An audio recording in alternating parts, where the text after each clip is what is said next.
¿Alguna vez se han preguntado qué ocurre en la mente cuando el cuerpo se apaga? ¿Qué sueña una persona sumida en un coma profundo? Esta es una de las grandes fronteras del conocimiento humano.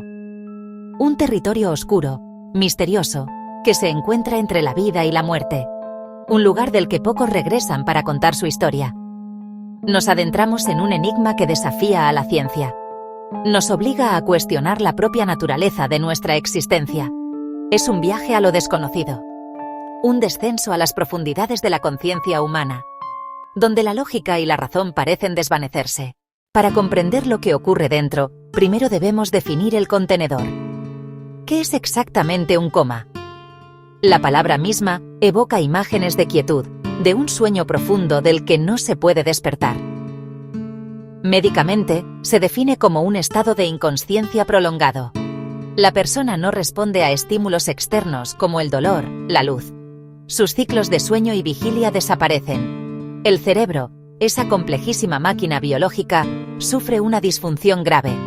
Puede ser causado por traumatismo cráneoencefálico, un derrame cerebral, una intoxicación, una enfermedad.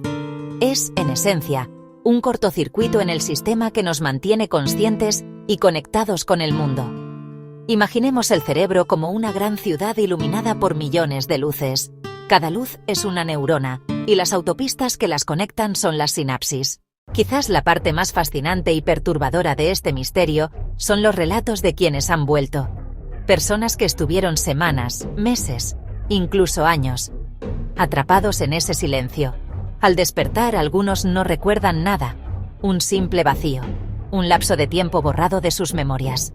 Pero otros traen consigo historias asombrosas, relatos que parecen sacados de una novela de ciencia ficción. Uno de los casos más conocidos es el de Martin Pistorius. Pasó 12 años en lo que los médicos creían que era un estado vegetativo. Sin embargo, él afirma que su mente despertó después de unos 2 años. Estaba consciente pero atrapado en su propio cuerpo, incapaz de comunicarse. Martin describió la experiencia como una tortura inimaginable. Escuchaba todo a su alrededor. Conversaciones de su familia, noticias en la televisión. Sentía la frustración de querer gritar y no poder emitir ni un solo sonido. Para intentar desentrañar este enigma, la ciencia utiliza herramientas cada vez más sofisticadas. Electroencefalogramas. Resonancias magnéticas funcionales. Un electroencefalograma mide los impulsos eléctricos en la superficie del córtex. La resonancia magnética funcional mide el flujo sanguíneo y crea mapas de calor del cerebro.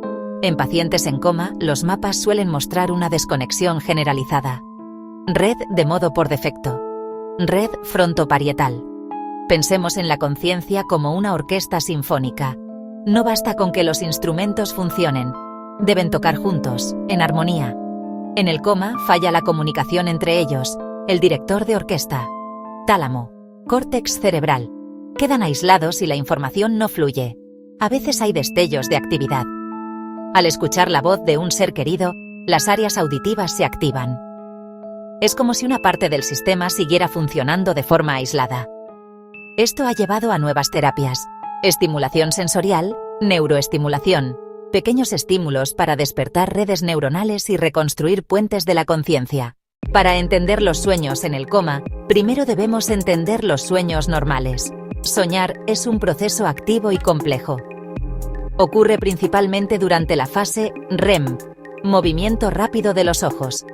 Durante esta fase, nuestro cerebro está casi tan activo como cuando estamos despiertos. La corteza prefrontal reduce su actividad. El sistema límbico se dispara. Por eso los sueños son ilógicos y cargados de intensa emocionalidad. ¿Puede una persona en coma entrar en REM? La respuesta es compleja.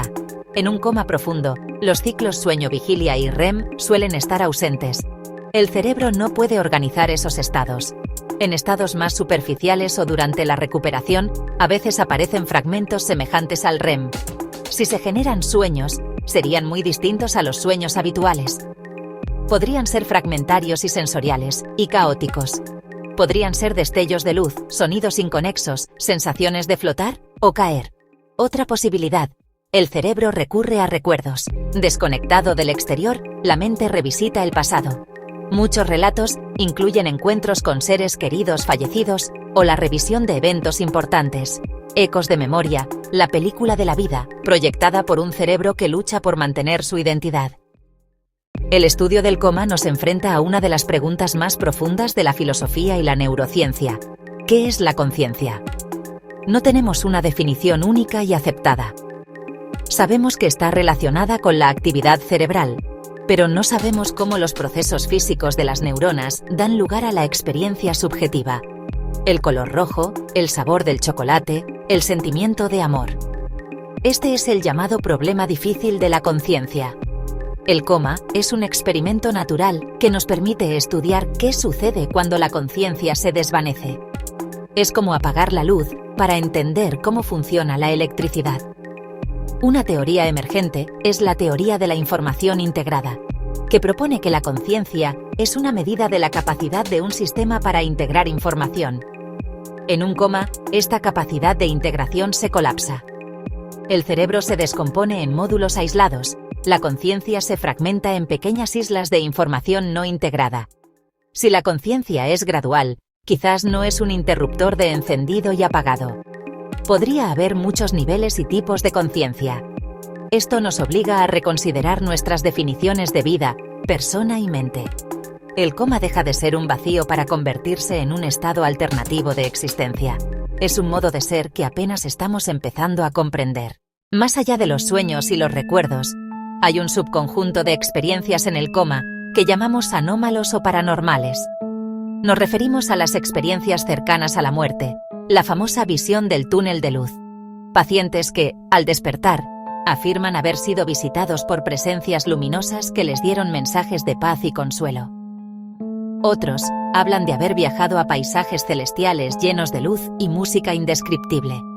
La ciencia oficial tiende a ser escéptica. La hipoxia y la liberación de endorfinas pueden explicar euforia y alucinaciones. La actividad anómala en el lóbulo temporal también podría estar implicada.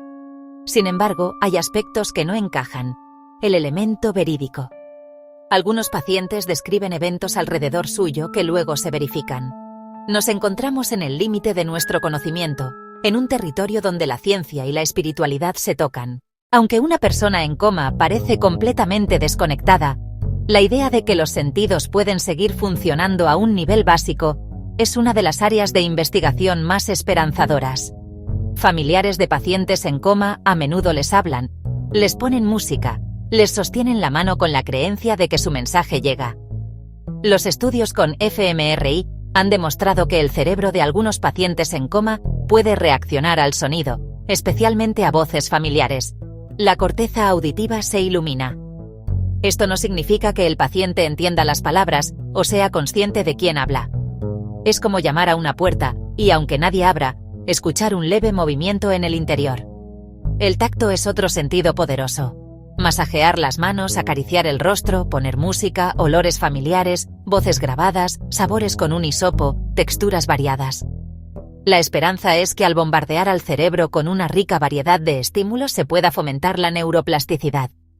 Es un trabajo lento y paciente, un intento de reconstruir, ladrillo a ladrillo, el edificio de la conciencia. Hemos viajado a las profundidades del coma, un reino de silencio y misterio. Hemos visto cómo la ciencia intenta mapear este territorio con sus herramientas y cómo los testimonios de los que regresan nos ofrecen atisbos. ¿Son los sueños en coma ecos de la memoria, alucinaciones de un cerebro en crisis o ventanas a otras realidades? La verdad es que no lo sabemos. Y quizás esa sea la lección más importante. Esto nos obliga a ser humildes. Cada pensamiento, cada sensación, cada sueño es un milagro de una complejidad asombrosa. Un regalo que el coma nos enseña a valorar. Sigan explorando. Sigan preguntando, no acepten las respuestas fáciles. Porque en sus palabras, en sus ecos del abismo, podría encontrarse la clave no solo para entender el coma, sino para entender, un poco mejor, el increíble y profundo misterio de ser y estar en este mundo.